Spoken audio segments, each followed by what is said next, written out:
کربلا والے ہمیں در سے رضا دیتے ہیں، تیر پہ تیر بکھاتے ہیں، دعا دیتے ہیں۔ کربلا والے ہمیں در سے رضا دیتے۔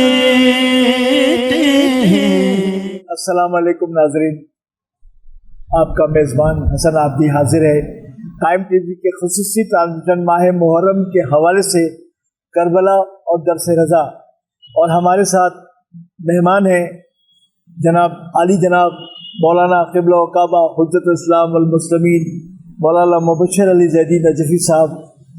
آئیے ان سے ہم کربلا اور درس رضا کے سلسلے میں گفتگو کرتے ہیں۔ مولانا یہ فرمائیے گا کہ امام حسین اس قافلے کو لے کے مکے پہنچے، اور یقیناً مولا کا ارادہ ہوگا کہ حج کے بعد یہاں سے پھر آگے کو اگر کچھ کرنا ہو تو ہو جائے، لیکن جیسا کہ تاریخ نے لکھا اور آپ حضرات بھی بیان کرتے ہیں کہ مولا نے حج نہیں کیا اور حج کو عمرے میں تبدیل کر کے وہاں سے اگلی منزل کے لیے روانہ ہو گئے۔ تو تھوڑا سا اس کا بتائیے گا، وہ کیا منظر تھا، کس وجہ سے، اس کا پس منظر کیا ہے کہ مولا نے حج کو چھوڑا، عمرہ کیا اور پھر آگے روانہ کربلا کی سمت روانہ۔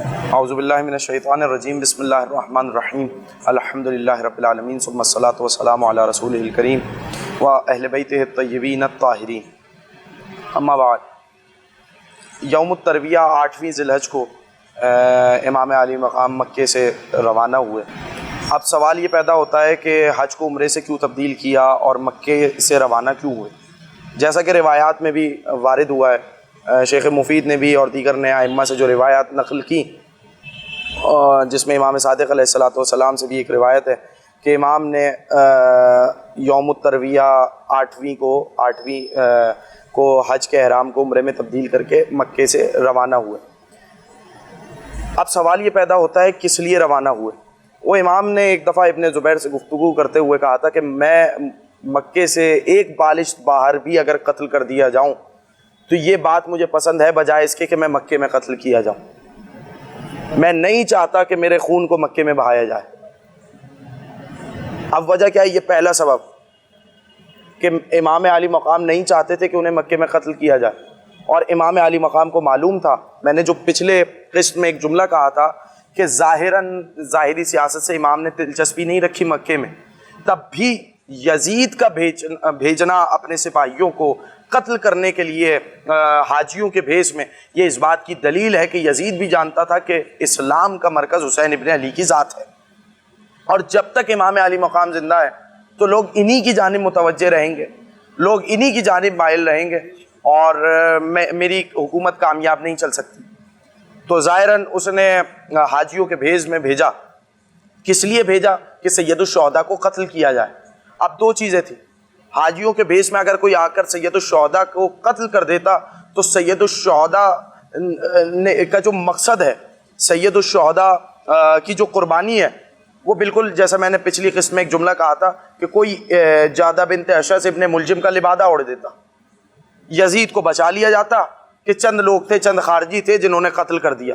پہلی بات، قربانی دنیا پر آشکار نہیں ہو پاتی، مظلومیت دنیا پر آشکار نہیں ہو پاتی، یہ بھی کسی سیاسی نظریے کی طرح بن کر رہ جاتی۔ کربلا کوئی سیاسی نظریہ نہیں، ہمارا دین ہے، ہمارا ایمان ہے، ہمارا عقیدہ ہے۔ تو امام حسین نے اس بقائے اسلام کی خاطر نہیں چاہا کہ ان کی قربانی پر بھی کوئی نقاب پڑی رہے، پہلی بات۔ دوسری اہم بات جس کے لیے مکے سے روانہ ہوئے، تاکہ حرم پروردگار عالم کی، حرم خدا کی حرمت پامال نہ ہو۔ ظاہر ہے کہ جب وہاں پر قتال ہوگا، خون بہے گا تو حرمت پامال ہوگی۔ اس جیسی مقدس جگہ کون سی ہے؟ یہ حرم تو وہ جگہ ہے جہاں پر آ کر لوگ مامون ہو جاتے ہیں، لوگ محفوظ ہو جاتے ہیں، لوگ امان پاتے ہیں کہ ہم حرم خدا میں آ گئے۔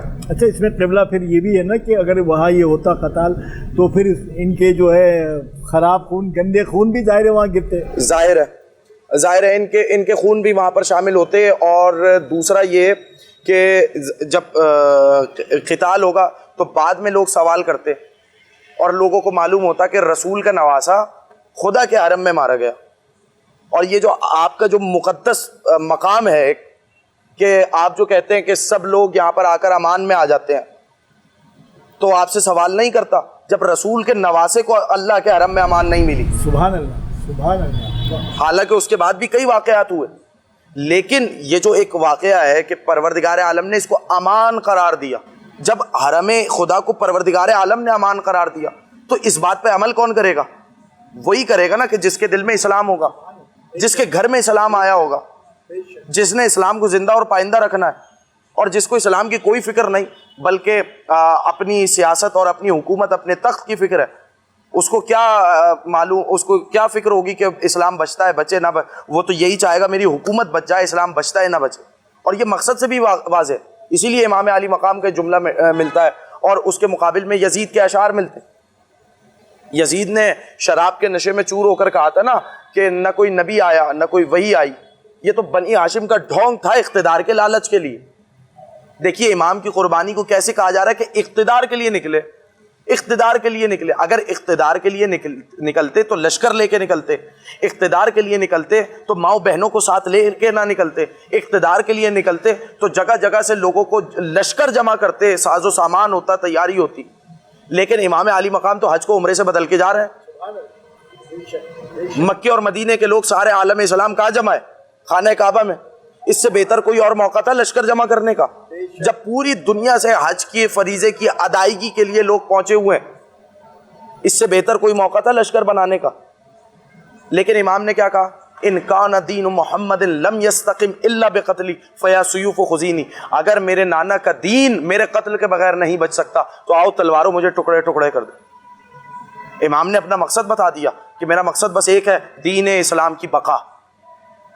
جو میرے نانا کا دین تھا وہ باقی رہ جائے. میری جان بچتی ہے بچے. کون ہے جو 3 دن کا بھوکا پیاسا رہ کر نہ صرف اپنی قربانی، اپنے جگر گوشوں کی قربانی، اپنے اصحاب کی قربانی، مطلب کتنی قربانیاں امام حسین نے دی ہیں. اور اتنی قربانیاں کون دے گا؟ جس کے گھر میں اسلام آیا ہو، جس کی نظر رضا الہی پر ہو. پچھلے پروگرام میں آپ نے جناب مسلم بن عقیل کا تذکرہ کیا اور ان کی ظاہر ہے ہمارے پاس پروگرام میں وقت کم ہوتا، لہٰذا تفصیل سے تو بات نہیں ہو سکی، لیکن آپ نے بہرحال اس کے اہم گوشے پہ ضرور تبصرہ کیا کہ حضرت مسلم بن عقیل کو کس طرح گھیر کے مارا. تو تاریخ نے یہ بھی لکھا اور آپ حضرات بھی، علماء کرام بھی ہمارے ممبروں سے بیان کرتے ہیں کہ جناب مسلم بن عقیل کے ساتھ 2 چھوٹے بچے بھی تھے. تو تھوڑا سا ان کی بچوں کے بارے میں بتائیے گا کہ بعد شہادت مسلم بن عقیل ان کے ساتھ کیا ہوا، اور وہ سنہ کوفے میں شہید کر دیے گئے، وہ بھی تو کس عالم میں شہید کیے گئے اور کیا کیفیت رہی؟ تھوڑا سا. حضرت مسلم ابن عقیل کے شہزادوں میں مقاتل میں اختلاف ہے کہ شہادت کب ہوئی، اور ظاہراً بعض جزیات میں بھی اختلاف پایا جاتا ہے، تواریخ میں بھی اختلاف پایا جاتا ہے. لیکن میں ایک جو عموماً ارباب مقاتل اور جو ارباب منبر بیان کرتے ہیں، میں وہ روایت آپ کی خدمت میں عطیہ کر دیتا ہوں، ورنہ 3 سے 4 روایات موجود ہیں جو حضرت مسلم کے شہزادوں کے حوالے سے. جب حضرت مسلم ابن عقیل کے جو شہزادے تھے، جب وہ کوفے میں روپوش تھے، اور ظاہر ہے جن کے گھر میں ان کا قیام تھا، وہ جب کوفے کے حالات خراب ہونا شروع ہوئے تو کسی طریقے سے رات کے اندھیرے میں کوفے سے باہر نکال کے ایک رستہ جو قادسیہ کی طرف جا رہا تھا، اس کی طرف کا یہ رستہ قادسیہ کی طرف جا رہا ہے، شہزادوں اس پر چلتے جانا. اور قادسیہ میں اپنے ایک انگوٹھی نکال کے دی کہ یہ اگر تم انگوٹھی دے دو گے میرے بھائی کو تو وہ تمہیں مدینے تک پہنچا دے گا. تو یہ شہزادے رات بھر سفر کرتے رہے، اور کیونکہ قافلہ آگے نکل چکا تھا، یہ قافلے کے پیچھے اس کی غبار اور جو قافلے کے نقوش تھے اس پر چلتے چلتے قادسیہ کی جانب سفر کر رہے تھے. لیکن قافلہ بہت آگے نکلا، شہزادے بھٹک گئے، اور واپسی وہیں صبح نمودار ہوئی تو وہیں کوفے میں، اور پھر انہیں شہزادوں کو گرفتار کر کے زندان میں قید کیا گیا. 1 سال گزر گیا، شہزادے زندان میں قید رہے. بعض روایات میں یہ ہے، اور بعض روایات میں یہ ہے کہ کچھ دن گزرے اور ابن زیاد اس وقت حاکم تھا، تو اس وقت کہا گیا، ایک شہزادے نے دوسرے سے کہا، بھیا اگر اتنا عرصہ ہو گیا ہم زندان میں قید ہیں، اگر ایسے ہی رہا تو ہماری پوری زندگی زندان میں گزر جائے گی. زندان بان سے ذرا ہم کہتے ہیں کہ ہمیں یہاں سے نکالے. زندان بان کے پاس آئے اور کہا کہ تم محمد رسول اللہ کو جانتے ہو؟ کہا کیسے نہیں جانوں گا, میں ان کا کلمہ پڑھتا ہوں. کہا علی مرتضیٰ کو جانتے ہو؟ کہا بالکل جانتا ہوں.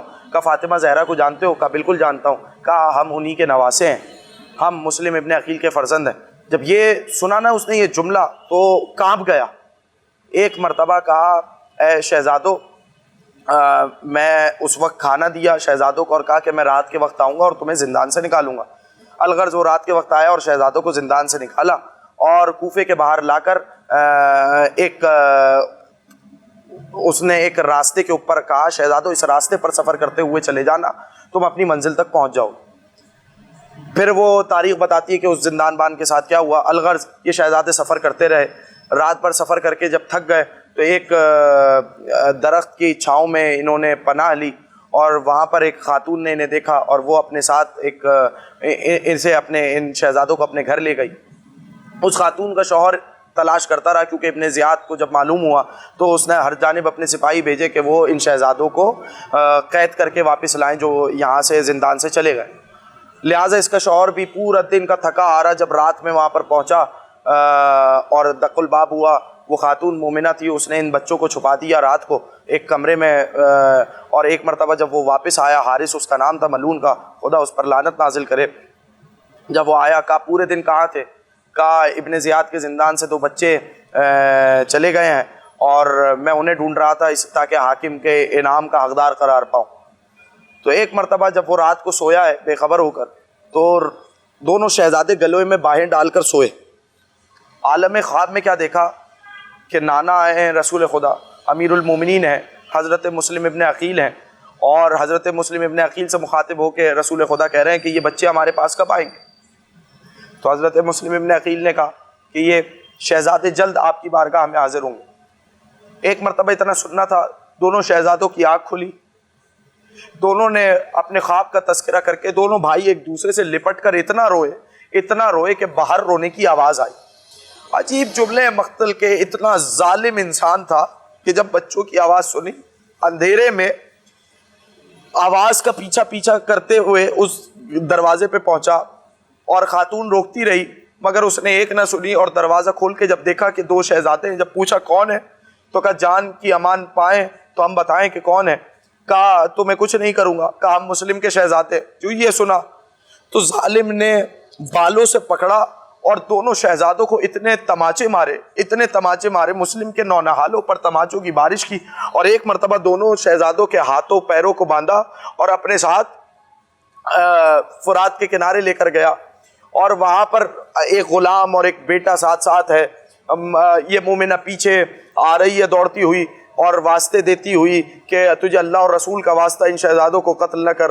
اور ایک مرتبہ جب اس نے غلام سے کہا کہ ان شہزادوں کو قتل کرو تو غلام نے انہیں قتل کرنے سے انکار کر دیا اور وہاں سے نکل گیا.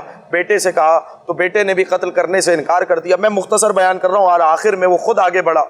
دونوں شہزادوں نے کہا کہ اچھا اگر تو ہمیں قتل کرنا چاہتا ہے تو ہمیں نماز پڑھنے کی مہلت دے. شہزادوں نے 2 رکعت نماز پڑھی, اپنے دعا کے لیے ہاتھ بلند کیے اور کہا پروردگار تو ہی ہمارے اور اس کے درمیان فیصلہ کرنے والا ہے. اس نے دونوں شہزادوں کو پہلے ایک شہزادے کو قتل کیا, ان کے لاشوں کو فرات میں پھینکا. ایک بھائی اپنے بھائی کا سر لیے ہوئے ہے, اتنے میں دوسرے بھائی کو ذبح کیا اور ان کے لاشیں کو بھی فرات میں پھینکا. دونوں بھائیوں کے لاشیں آپس میں آ کر مل گئے. دونوں کے سر مبارک کو تھاما کہ میں جاؤں گا اور جا کر حاکم کا انعام لوں گا. میرا دل یہ کہتا ہے جو ہی دونوں شہزادوں کے جنازے آپس میں ملے ہوں گے اور ایک مرتبہ وہ فرات سے باہر آئے, اسی وقت خاتون جنت بھی آئی ہوں گی. وہ ماں بھی ضرور آئی ہوگی جو کربلا سے کوفے سے شام تک کبھی زینب کے ساتھ ہے, کبھی ان بچوں کو دفنا رہی ہے کہ جو کربلا سے کوفے سے شام تک کے رستوں میں گر رہے ہیں. وہ یقیناً مسلم کے شہزادوں کے پاس ہمیں در سے رضا